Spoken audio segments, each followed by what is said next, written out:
First chapter पढ़ने जा रहे हैं जिसमें फर्स्ट टॉपिक जो है वो है ऑसिलेटरी मोशन। सो आज हम पढ़ेंगे कि ऑसिलेटरी मोशन क्या है। फ्रेंड्स, अगर मैं आपको बताऊं कि ऑसिलेटरी मोशन असल में एक मोशन का ही टाइप है। नाउ अब पहला सवाल यही जहन में आता है कि मोशन क्या है। तो अगर आपने 9 में पढ़ा होगा कि मोशन हर उस हरकत को कहते हैं जब कोई ऑब्जेक्ट अपनी हालत को या अपनी पोजीशन को चेंज करे according to its surrounding. When a body changes its position according to its surrounding, तो इसको हम फिर मोशन कहते हैं। अब ऑसिलेटरी मोशन क्या है? तो ऑसिलेटरी मोशन को के डिफिनेशन की तरफ अगर हम आए तो the back and forth motion of a body about its mean position is called oscillatory motion. Is called oscillatory motion.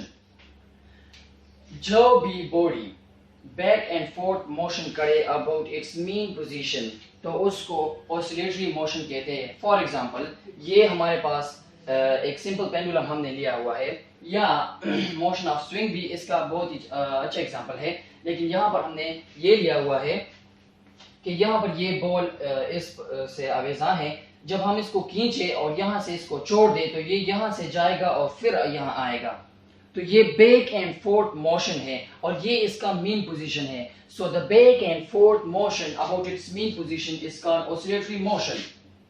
Friends, oscillatory motion को ब्रीफ में पढ़ने के लिए और समझने के लिए आपको चंद इंपॉर्टेंट पॉइंट्स को समझना होगा पहले, जिसमें सबसे पहला है साइकिल और वाइब्रेशन।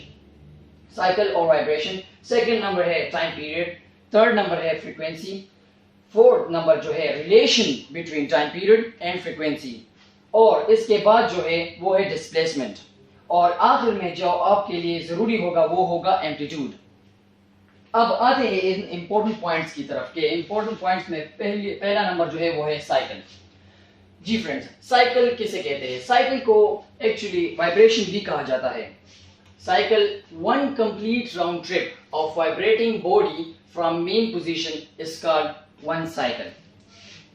एक दफा मैं फिर से रिपीट करता हूं कि one complete round trip of vibrating body from mean position is called one cycle. For example, यहाँ पर हमारे पास एक साइकिल गिवन है।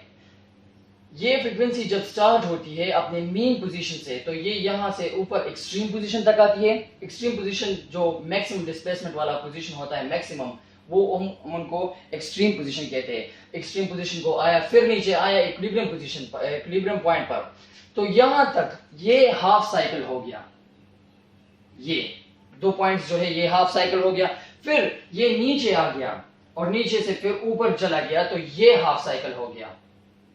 ये और ये दोनों हाफ साइकिल्स को मिला के अगर मिलाया जाए तो इनको complete round trip of vibrating body from mean position. So इसी को कहा जाता है साइकिल और वाइब्रेशन। सेकंड नंबर जो है वो है टाइम पीरियड। टाइम पीरियड बहुत ही ज्यादा इजी है।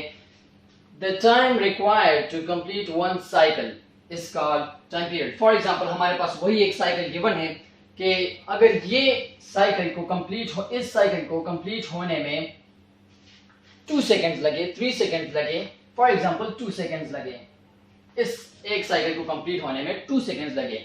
The time required to complete one cycle, 2 seconds लगे इस साइकिल को कंप्लीट होने में। तो इस साइकिल का टाइम पीरियड जो है, इसका टाइम पीरियड जो होगा वो होगा 2 सेकेंड्स। Very easy.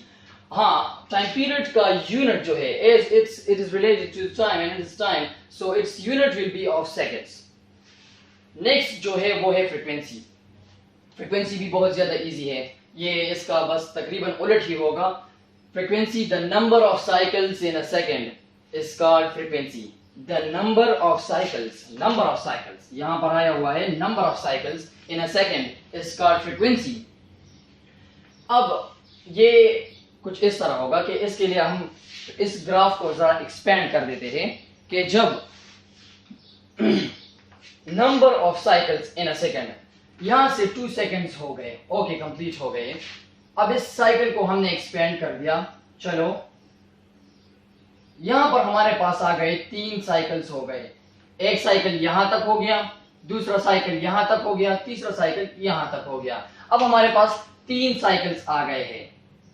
1 साइकिल यहां तक, सेकंड साइकिल यहां तक, थर्ड साइकिल यहां तक हो गया। अब फ्रीक्वेंसी क्या चीज है? The number of cycles in a second. For example in तीनों साइकिल्स को कंप्लीट होने में 3 सेकेंड्स लगे। 3 सेकेंड्स इन तीनों साइकिल्स को कंप्लीट होने में लगे। फॉर एग्जाम्पल 3 सेकेंड्स लगे। 1 सेकेंड यहां पर, 1 second, 1 second and 1 second. So the number of cycles in a second, तो यहां पर 1 सेकेंड में कितने साइकिल्स हुए? 1 साइकिल हुआ है। सो लिहाजा इसकी फ्रीक्वेंसी होगी 1। अगर इन ये तीनों साइकिल 1 सेकेंड में हुए हैं, 1 सेकेंड में ये तीनों के तीनों साइकिल हुए हैं, तो फिर इसकी फ्रीक्वेंसी होगी 3 इसकी फ्रीक्वेंसी होगी। मजीद ये इसके बारे में आपको बताता चलूं कि इसका यूनिट जो है वो हर्ट्ज है, यानी उसकी फ्रीक्वेंसी अगर 1 सेकेंड में 3 साइकिल्स हुए हैं तो उसकी फ्रीक्वेंसी होगी 3 हर्ट्ज। अच्छा जी, मजीद चलते हैं इसके रिलेशन की तरफ। हमने पढ़ा था कि relation between time period and frequency is very important for understanding the oscillatory motion. Time period और फ्रीक्वेंसी का रिलेशन रेसिप्रोकल है। F is equal to 1 divided by T, यही इनका रिलेशनशिप है। और ये ऐसा इस तरह भी लिखा जा सकता है कि T is equal to 1 divided by F, ये इसका रिलेशनशिप है, एक दूसरे के रेसिप्रोकल है ये दोनों। अच्छा जी, नेक्स्ट है डिस्प्लेसमेंट। डिस्प्लेसमेंट के डिफिनीशन की तरफ हम आते हैं। डिस्प्लेसमेंट को आपने 9th क्लास में भी पढ़ा होगा कि displacement the distance in the line, straight line, इसका डिस्प्लेसमेंट सिंपली उसको कहा जाता है, लेकिन यहाँ पर थोड़ा बहुत डिफरेंट है, लेकिन उसी तरह है। The distance between vibrating body and mean position, the distance between the vibrating body and mean position at any instant of time is called displacement. मैं डिस्प्लेसमेंट को और एम्पलीट्यूड को आपको इस एग्जांपल में बिल्कुल अच्छी तरह से समझा दूंगा, लेकिन अब यहाँ पर आप 1 मिनट देख लीजिए कि ये एग्जांपल है। यहाँ पर डिस्प्लेसमेंट हम किस तरह शो करेंगे। तो डिस्प्लेसमेंट ये रहा मीन पोजीशन, मीन पोजीशन है ये है एक्सट्रीम पोजीशन, ये एक्सट्रीम पोजीशन है। अब अगर ये बॉल यहां से हम इसको खींच ले और छोड़ दे यहां से, तो ये यहां से जाएगा इस तरह और फिर यहां जाएगा। जब ये बॉल यहां पर होगा इस पोजीशन पर, तो यहां से यहां तक, इस पोजीशन से मीन पोजीशन तक जो डिस्टेंस होगा वो कहलाएगा डिस्प्लेसमेंट। अगर यहां से भी होगा तो वो भी कहलाएगा डिस्प्लेसमेंट, अगर यहां से होगा तो वो भी कहलाएगा डिस्प्लेसमेंट। लेकिन जब बात मैक्सिमम डिस्प्लेसमेंट की तरफ चली जाए, यहां से आगे और डिस्प्लेसमेंट नहीं हुआ है, फिर बॉल वापस आ गया है, तो इस मैक्सिमम डिस्प्लेसमेंट को कहा जाता है एम्पलीट्यूड। आप समझ गए ना? Amplitude is the maximum displacement from mean position. The maximum displacement of vibrating body from mean position is called amplitude. और मजीद आपको बताता चलूं कि डिस्प्लेसमेंट और एम्पलीट्यूड दोनों चूंकि लेंथ से, तो इसके यूनिट भी मीटर होगा, इसका यूनिट भी मीटर होगा। तो ये था आज का हमारा लेक्चर।